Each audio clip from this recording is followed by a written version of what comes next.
ನಮಸ್ಕಾರ. ಒಂದು ಎಐ ಮಾಡೆಲ್ನ ನಾವು ರೆಡಿ ಮಾಡಿದ್ವಿ ಅಂತ ಇಟ್ಕೊಳ್ಳಿ. ಅದು ಎಷ್ಟು ಚೆನ್ನಾಗಿ ಕೆಲಸ ಮಾಡುತ್ತೆ ಅಂತ ಹೇಗೆ ಹೇಳೋದು?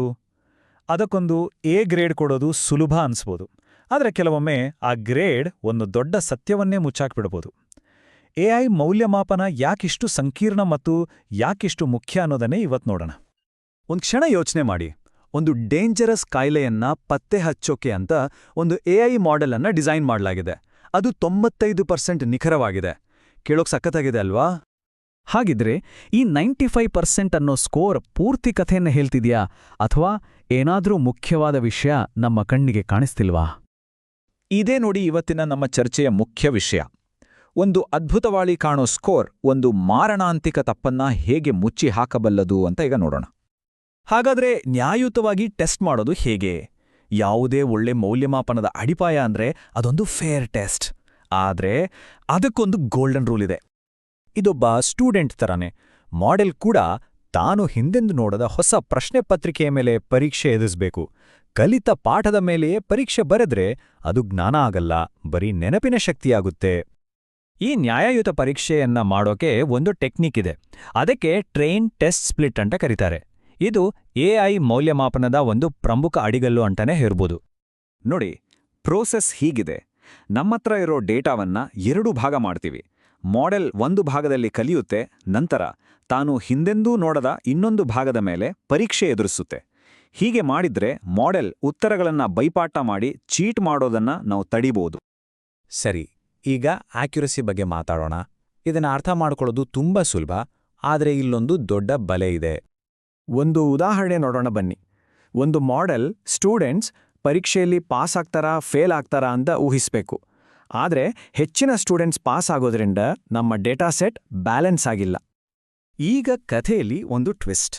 ಒಂದು ಸೋಮಾರಿ ದೋಷಪೂರಿತ ಮಾಡೆಲ್ ಇದೆ ಅನ್ಕೊಳ್ಳಿ. ಅದು ಯಾವುದೇ ಇನ್ಪುಟ್ ನೋಡಲ್ಲ, ಕಣ್ಣು ಮುಚ್ಕೊಂಡು ಯಾವಾಗ್ಲೂ ಪಾಸ್ ಅಂತಾನೆ ಹೇಳತ್ತೆ. ಆದ್ರೆ ಶಾಕಿಂಗ್ ವಿಷಯ ಏನಂದ್ರೆ, ಈ ಸಂಪೂರ್ಣ ನಿಷ್ಪ್ರಯೋಜಕ ಮಾಡೆಲ್ 90% ಆಕ್ಯುರಸಿ ಪಡೆಯುತ್ತೆ. ನೋಡಿ, ಒಂದೇ ಒಂದು ನಂಬರ್ ನಮ್ಮನ್ನ ಹೇಗೆ ದಾರಿ ತಪ್ಪಿಸಬಹುದು ಅಂತ. ಯಾಕೆ ಹೀಗಾಯ್ತು ಅಂದ್ರೆ, ಎಲ್ಲಾ ತಪ್ಪುಗಳು ಒಂದೇ ರೀತಿ ಇರೋದಿಲ್ಲ. ಕೆಲವು ತಪ್ಪುಗಳು ಇತರ ತಪ್ಪುಗಳಿಗಿಂತ ಹೆಚ್ಚು ಅಪಾಯಕಾರಿ. ಆ ಸಂದರ್ಭದಲ್ಲಿ ಆಕ್ಯುರಸಿ ವಿಫಲವಾಗುತ್ತೆ. ಹಾಗಾದ್ರೆ ಈ ಆಕ್ಯುರಸಿ ಬಲೆಯಿಂದ ಹೊರಗೆ ಬರೋದು ಹೇಗೆ? ನಾವು ಒಂದೇ ಗ್ರೇಡ್ ನೋಡೋ ಬದಲು ಮಾಡೆಲ್ನ ಒಂದು ಡೀಟೇಲ್ಡ್ ರಿಪೋರ್ಟ್ ಕಾರ್ಡ್ ನೋಡಬೇಕು. ಅದಕ್ಕೆ ಕನ್ಫ್ಯೂಷನ್ ಮ್ಯಾಟ್ರಿಕ್ಸ್ ಅನ್ನೋ ಒಂದು ಪವರ್ಫುಲ್ ಟೂಲ್ ನಮಗೆ ಸಹಾಯ ಮಾಡುತ್ತೆ. ಇದರಲ್ಲಿ 4 ಭಾಗಗಳಿವೆ. ಮೊದಲನೆಯದು ಟ್ರೂ ಪಾಸಿಟಿವ್ಸ್, ಅಂದ್ರೆ ಮಾಡೆಲ್ ರೋಗ ಇದೆ ಅಂತ ಹೇಳಿತು ಮತ್ತು ನಿಜವಾಗ್ಲೂ ರೋಗ ಇತ್ತು. ಪರ್ಫೆಕ್ಟ್, ಇದು ನಮಗೆ ಬೇಕಾಗಿರೋದು. ಎರಡನೇದು ಟ್ರೂ ನೆಗೆಟಿವ್ಸ್. ಇಲ್ಲೂ ಮಾಡೆಲ್ ಸರಿ ಇದೆ, ಅದು ರೋಗ ಇಲ್ಲ ಅಂತ ಹೇಳಿತು ಮತ್ತು ನಿಜವಾಗ್ಲೂ ರೋಗ ಇರಲಿಲ್ಲ. ಇದೂ ಕೂಡ ಒಂದು ಒಳ್ಳೆ ರಿಸಲ್ಟ್. ಈಗ ತಪ್ಪುಗಳ ಬಗ್ಗೆ ನೋಡೋಣ. ಮೊದಲನೆಯದು ಫಾಲ್ಸ್ ಪಾಸಿಟಿವ್.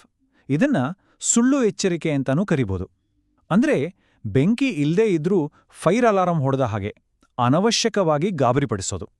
ಮತ್ತು ಎರಡನೆಯ ಎಲ್ಲಕ್ಕಿಂತ ಅಪಾಯಕಾರಿ ತಪ್ಪು ಫಾಲ್ಸ್ ನೆಗೆಟಿವ್. ಅಂದ್ರೆ ಮನೆಯಲ್ಲಿ ನಿಜವಾಗ್ಲೂ ಬೆಂಕಿ ಹೊತ್ಕೊಂಡಿದೆ, ಆದರೆ ನಮ್ಮ ಸ್ಮೋಕ್ ಡಿಟೆಕ್ಟರ್ ಸೈಲೆಂಟ್ ಆಗಿದೆ. ಒಂದು ದೊಡ್ಡ ಸಮಸ್ಯೆಯನ್ನ ಅದು ಮಿಸ್ ಮಾಡ್ಕೊಂಡ್ಬಿಟ್ಟಿದೆ. ಸರಿ, ಈ 4 ರಿಸಲ್ಟ್ಸ್ ಇಟ್ಕೊಂಡು ನಾವು ಏನ್ ಮಾಡಬಹುದು? ಕೇವಲ ಆಕ್ಯುರಸಿಗಿಂತ ಹೆಚ್ಚು ಶಕ್ತಿಶಾಲಿಯಾದ ಮೆಟ್ರಿಕ್ಸ್ ಅನ್ನ ಲೆಕ್ಕ ಹಾಕಬಹುದು. ಇಲ್ಲಿ ಯಾವ ಮೆಟ್ರಿಕ್ ಬೆಸ್ಟ್ ಅನ್ನೋದು ನಾವು ಯಾವ ತಪ್ಪನ್ನ ಹೆಚ್ಚು ಗಂಭೀರವಾಗಿ ತಗೋತೀವಿ ಅನ್ನೋದ್ರ ಮೇಲೆ ನಿಂತಿದೆ.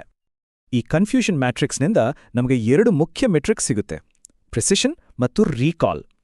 ಪ್ರಿಸಿಷನ್ ಅಂದ್ರೆ ಮಾಡೆಲ್ ಹೌದು ಅಂತ ಹೇಳಿದ್ರೆ ಅದನ್ನ ನಾವು ಎಷ್ಟು ನಂಬಬಹುದು ಅಂತ ಕೇಳುತ್ತೆ. ರೀಕಾಲ್ ಅಂದ್ರೆ ಇರೋ ಎಲ್ಲಾ ಹೌದು ಕೇಸ್ಗಳಲ್ಲಿ ಮಾಡೆಲ್ ಎಷ್ಟನ್ನ ಪತ್ತೆ ಹಚ್ಚಿದೆ ಅಂತ ಕೇಳುತ್ತೆ. ಪ್ರಿಸಿಷನ್ ಯಾವಾಗ ಮುಖ್ಯ? ಒಂದು ಸ್ಯಾಟಲೈಟ್ ಲಾಂಚ್ ಮಾಡುವಾಗ ಯೋಚಿಸಿ. ಇಲ್ಲಿ ಒಂದು ಫಾಲ್ಸ್ ಪಾಸಿಟಿವ್ ಅಂದ್ರೆ ಕೆಟ್ಟ ಹವಾಮಾನವನ್ನ ಒಳ್ಳೆದು ಅಂತ ತಪ್ಪಾಗಿ ಹೇಳಿದ್ರೆ ಅದು ಕೋಟ್ಯಾಂತರ ರೂಪಾಯಿ ನಷ್ಟ ಮತ್ತು ದೊಡ್ಡ ದುರಂತಕ್ಕೆ ಕಾರಣ ಆಗಬಹುದು. ಇಲ್ಲಿ ವಿಶ್ವಾಸಾರ್ಹತೆ ಎಲ್ಲಕ್ಕಿಂತ ಮುಖ್ಯ. ಹಾಗಾದ್ರೆ ರೀಕಾಲ್ ಯಾವಾಗ ಮುಖ್ಯ? ಮೆಡಿಕಲ್ ಟೆಸ್ಟ್ಗಳಲ್ಲಿ. ಇಲ್ಲಿ ಒಂದು ಫಾಲ್ಸ್ ನೆಗೆಟಿವ್ ಅಂದ್ರೆ ಕ್ಯಾನ್ಸರ್ನಂತಹ ರೋಗವನ್ನೇ ಪತ್ತೆ ಹಚ್ಚೋಕೆ ಫೇಲ್ ಆದ್ರೆ ಅದೊಬ್ಬರ ಜೀವಕ್ಕೆ ಅಪಾಯ ತರಬಹುದು. ಇಲ್ಲಿ ಯಾವುದೇ ರೋಗವನ್ನ ಮಿಸ್ ಮಾಡ್ಕೊಳ್ಳೋ ಹಾಗಿಲ್ಲ, ಹಾಗಾಗಿ ರೀಕಾಲ್ ಮುಖ್ಯ ಆಗುತ್ತೆ. ಕೊನೆಗೆ ನಾವು ಒಂದು ವಿಷಯವನ್ನ ಸ್ಪಷ್ಟವಾಗಿ ಅರ್ಥ ಮಾಡ್ಕೋಬೇಕು. ನಾವು ಆಯ್ಕೆ ಮಾಡುವ ಮೆಟ್ರಿಕ್ ಕೇವಲ ಗಣಿತದ ಲೆಕ್ಕಾಚಾರ ಅಲ್ಲ, ಅದು ಒಂದು ನೈತಿಕ ಆಯ್ಕೆ. ಅದು ನಿಜ ಜೀವನದಲ್ಲಿ ಜನರ ಮೇಲೆ ಪರಿಣಾಮ ಬೀರುತ್ತೆ. ಹಾಗಾಗಿ ಪ್ರಿಸಿಷನ್ಗೆ ಆದ್ಯತೆ ಕೊಡಬೇಕಾ ಅಥವಾ ರೀಕಾಲ್ಗೆ ಆದ್ಯತೆ ಕೊಡಬೇಕಾ ಅನ್ನೋದು ಕೇವಲ ಟೆಕ್ನಿಕಲ್ ಪ್ರಶ್ನೆ ಅಲ್ಲ. ನಮ್ಮ ನಿರ್ಧಾರಗಳು ಜನರ ಜೀವನದ ಮೇಲೆ ನೇರವಾದ ಪರಿಣಾಮ ಬೀರುತ್ತವೆ. ಹಾಗಾಗಿ ಯಾವುದೇ AI ಮಾಡೆಲ್ ಅನ್ನು ನೋಡುವಾಗ ನಾವು ಕೇಳಬೇಕಾದ ಅತಿ ಮುಖ್ಯವಾದ ಪ್ರಶ್ನೆ ಅಂದ್ರೆ, ನಾವು ಯಾವ ರೀತಿಯ ತಪ್ಪನ್ನು ಒಪ್ಪಿಕೊಳ್ಳಲು ಸಿದ್ಧರಿದ್ದೇವೆ. ಯಾಕಂದ್ರೆ ಕೊನೆಯಲ್ಲಿ ಇದು ಕೇವಲ ಅಂಕಿಸಂಖ್ಯೆಗಳ ಬಗ್ಗೆ ಅಲ್ಲ, ಇದು ನಮ್ಮ ಮೌಲ್ಯಗಳ ಬಗ್ಗೆ.